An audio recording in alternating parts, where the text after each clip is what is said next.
Hi, I'm Shashank Bhargav, and you're listening to Three Things, the Indian Express news show.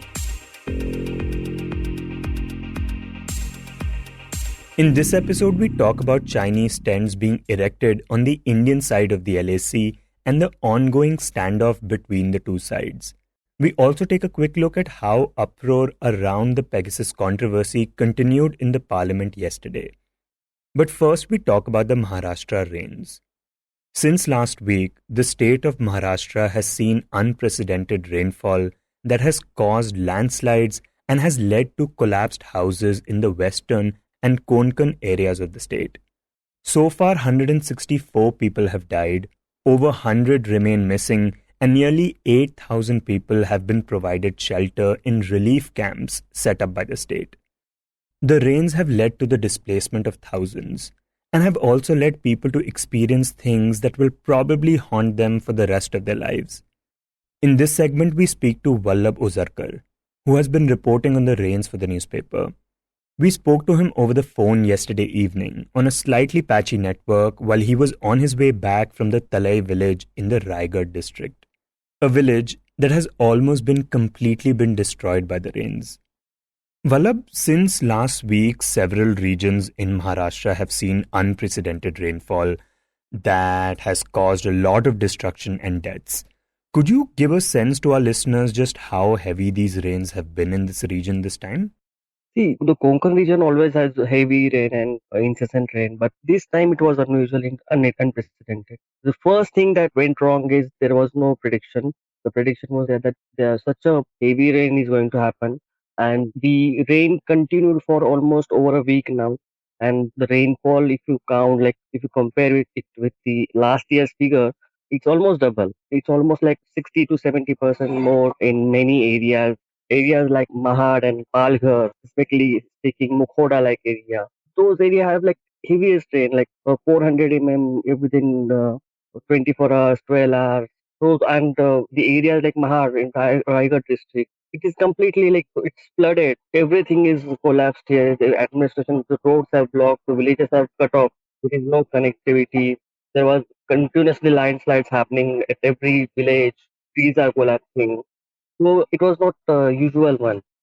Right, and you have written that a place like Mahabaleshwar, for example, saw its wettest day ever.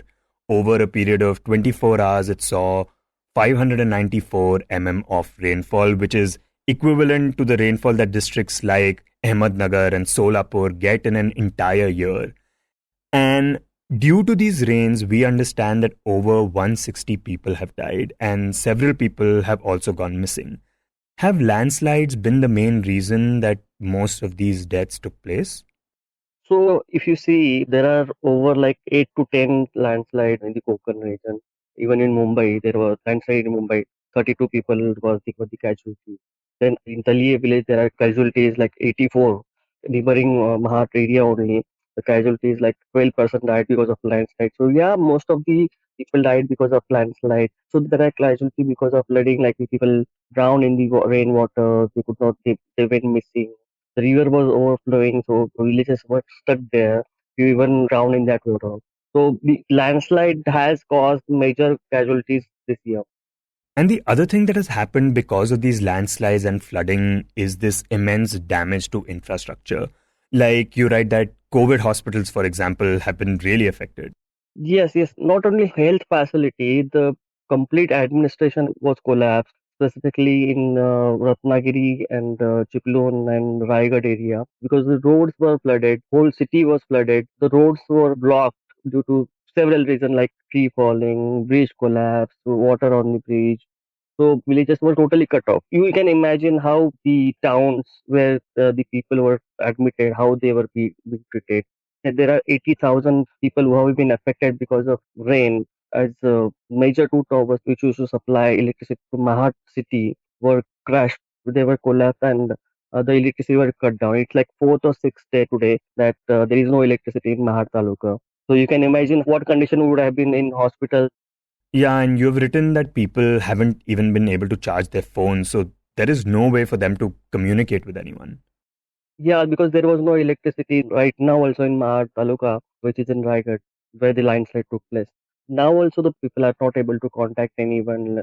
Their relatives who are staying outside Mahad or Raigad district are unable to contact them. They don't even know they are safe. Many people are coming down battling with heavy rain and roadblocks and just to check whether their relatives are safe, their family members are safe at their village. So this is how the condition right now because of the rain and what it has become.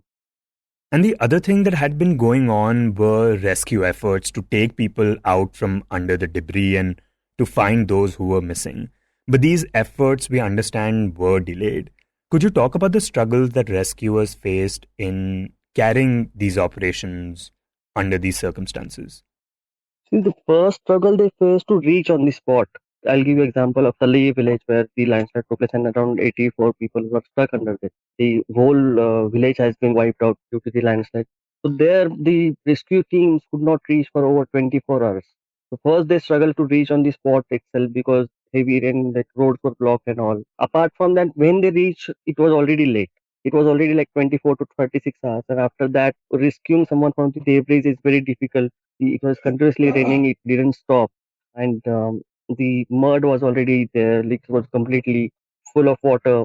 So they could not basically understand how and where to find people because it was huge, it was scattered area where these houses were. So it was not like a particular building or something. These were small hutments which were situated at scattered place in the village. So they first struggled to identify where are the houses and where they should look for, and the heavy rain affected a lot because of that the operation could not be carried out properly. Then the roads which are very narrow roads were there to the village, so the vehicles, the heavy vehicles, like they need a Poklane machine, they need JCB machine, they need other equipment, they could not reach there. It was delayed like 48 hours, we can say. And after that, carrying out rescue operation is very difficult, and even search operation, if you see, today, the search operation has had to be called off because it was so late that amputated parts of the bodies were coming out. Like, so, the villagers had to say that it's an insult to the body, and we do not want search operation to be continued, and the operation had to be called off. Yeah, and all this happened because of the delay in reaching to the spot, right? Yeah, because the response time which should have been at such incident should be at 1 hour or something like that. But when we say teams are reaching after 24, 36 hours, it's too much, like it's very late. So by the time the rescue teams reached spot, the villagers had already pulled out few bodies. They even managed to rescue 5 people which are alive now and injured. Just imagine if the rescue teams would have reached on time, then the casualties could have been reduced and more people could have been rescued, but they could not reach there just because of the rain and the other reason, like the roads were flooded. Yeah, and even before the rescue operations were officially called off, many people in the region had decided that they would perform the last rites at the disaster site itself. They did not want to sort of disturb the dead. And many also thought that seeing the dead bodies will cause more pain and suffering to the relatives. But then one concern that people had was that because these bodies will remain under the debris, that there might be some problem in getting compensation from the government. Could you talk a bit about those concerns and whether there has been any development regarding those issues? Yes, the kings of missing person family are, they are concerned about this compensation and the bodies haven't been recovered. So they need to follow proper procedure to issue death certificate. And after issuing death certificate, there are certain procedures to get compensation and inquest Panchanama happens. There are all these formalities that take place. So the district administration has already taken care of it, like, and they have assured that even their bodies haven't been found, the relatives will get compensation and they will be provided relief as those bodies were found. And how much compensation are they being offered? So the family members of the deceased are getting 5 lakh rupees from the state government and 2 lakh rupees from the central government. So government is also going to provide them, those houses have been damaged and completely destructed. They're going to rehabilitate the whole village wherever the villagers are demanding, and they're willing to give that. And what is the situation there right now? We understand that by now the water has started receding, but have the rain stopped? Yeah, the water has receded, but the rain hasn't stopped. It's raining, but it's raining less. But that's why the administration is also not completely capable to handle this situation. And there is so much damage that there is lack of manpower, there is lack of material, there is lack of equipment. The district administration also is struggling to do that. because whole villages have been cut off. Like there is nothing remain in villages. Houses are nothing but just mud. And Vallabh, is there anything that has really stuck with you while reporting on these rains? See, you can imagine the condition of like, how the system, like the whole infrastructure has collapsed. Because when these bodies were recovered, generally we send it to the hospital, postmortem takes place, and then the bodies are handed over to the relatives and they can perform their final rites or funeral. But in this situation, the condition was so bad that the bodies were had to be bring at a one place, and all the bodies were buried at same place. They had to be buried instead of cremating because there was no transportation system, there was no dry wood available, it was raining heavily, there is no place to cremate those people and give them proper burial.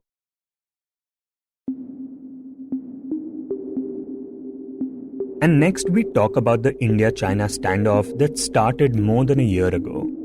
It was China that transgressed along at least 4 points on the line of actual control in eastern Ladakh, in Depsang, Hot Springs, Pangong So, and Gogra Post.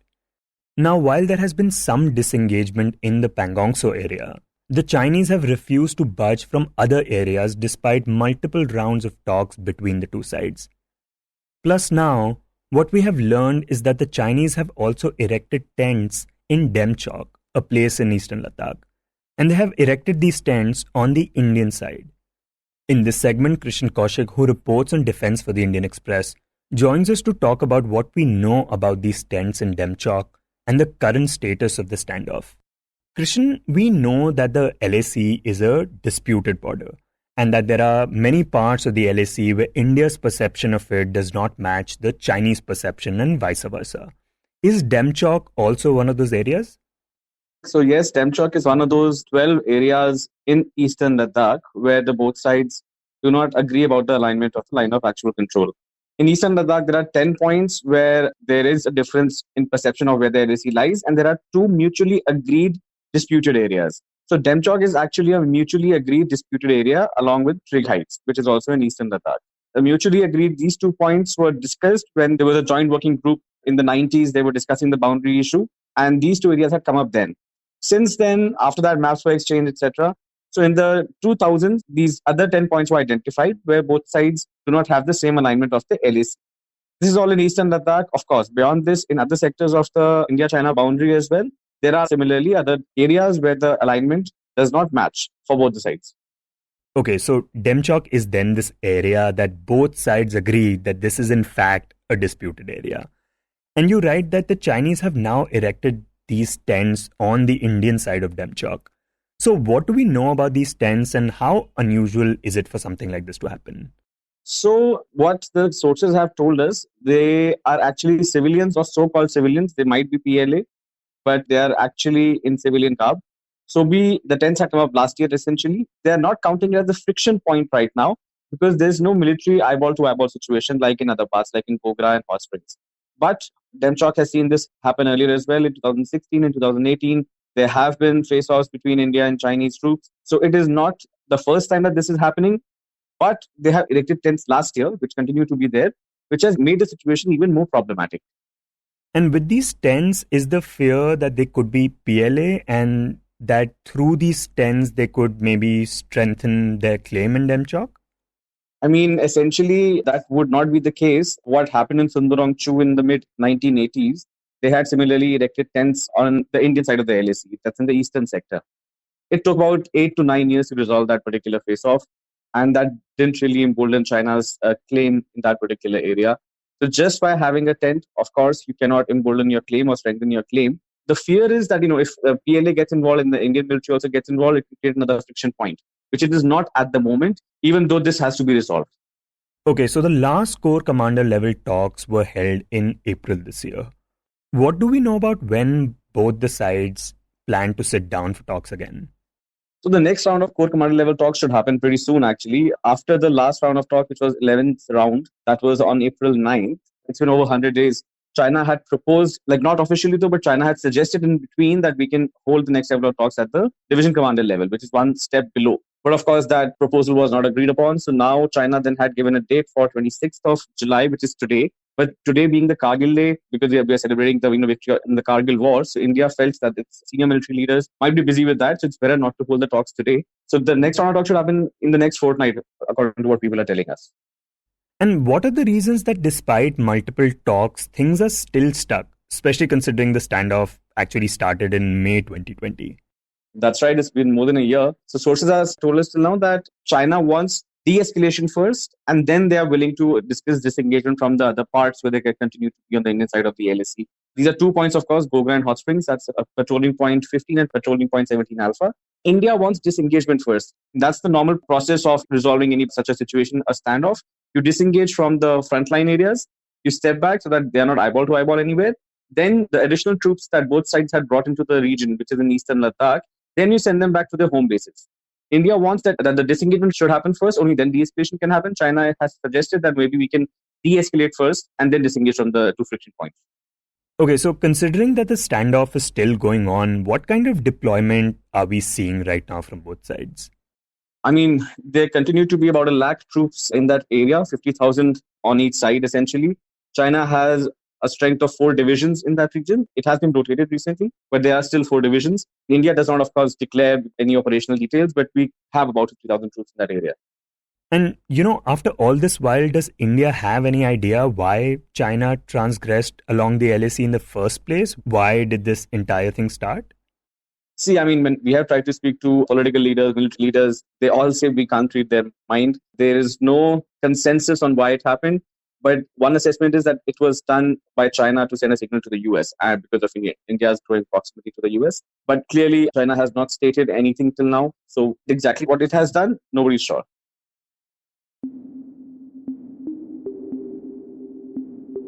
And in the end, we talk about the ongoing Pegasus controversy. On Monday, the uproar over the alleged snooping using the Pegasus spyware continued in the parliament. This once again resulted in both houses being adjourned. In the Rajya Sabha, MPs belonging to the Congress, the Trinamool Congress and other opposition parties rushed into the well of the house and raised slogans against the government. Chairman M. Venkaiah Naidu said members are being prevented from raising issues of public importance. Congress leader and chairman of the Parliamentary Standing Committee on IT, Shashi Tharoor, demanded a Supreme Court judge-monitored probe into the Pegasus snooping allegations and indicated that opposition parties would continue to disrupt Parliament's proceedings until the government agrees to a debate on it. He alleged that it appears that the government used public money for snooping for its selfish political interests. Also, in the middle of this uproar, the Lok Sabha passed 2 bills without debate: the Factoring Amendment Bill and the National Institute of Food Technology Bill. Finance Minister Nirmala Sitharaman said that the changes in the factoring legislation are aimed at helping the MSME sector, while the Food Technology Bill seeks to declare certain institutions of food technology, entrepreneurship, and management as institutions of national importance and provide for instructions and research in these fields. Meanwhile, The Wire reported yesterday that the Pegasus spyware developed by the NSO group also targeted Rajeshwar Singh, a senior enforcement directorate officer who led several high-profile investigations. The report has also shown that V.K. Jain, a former IAS officer who worked as a personal assistant to Delhi Chief Minister Arvind Kejriwal, is also a person of interest. Plus, contact details of an official each from the PMO and Niti Aayog were also found in the leaked data. In India, at least 300 people are believed to have been targeted, including 2 serving ministers in the Narendra Modi government, 3 opposition leaders, 1 constitutional authority, several journalists and business persons. If you wish to know more about the Pegasus story and how the spyware works, we did an episode on it last week. The link to it is in today's show notes. You were listening to 3 Things by the Indian Express. Today's show was written and produced by me, Shashank Bhargav, and was edited and mixed by Suresh Pawar. If you like the show, then do subscribe to us wherever you get your podcasts. You can also recommend the show to someone you think will like it, share it with a friend or someone in your family. It's the best way for people to get to know about us. You can tweet us at Express Podcasts and write to us at podcasts@indianexpress.com.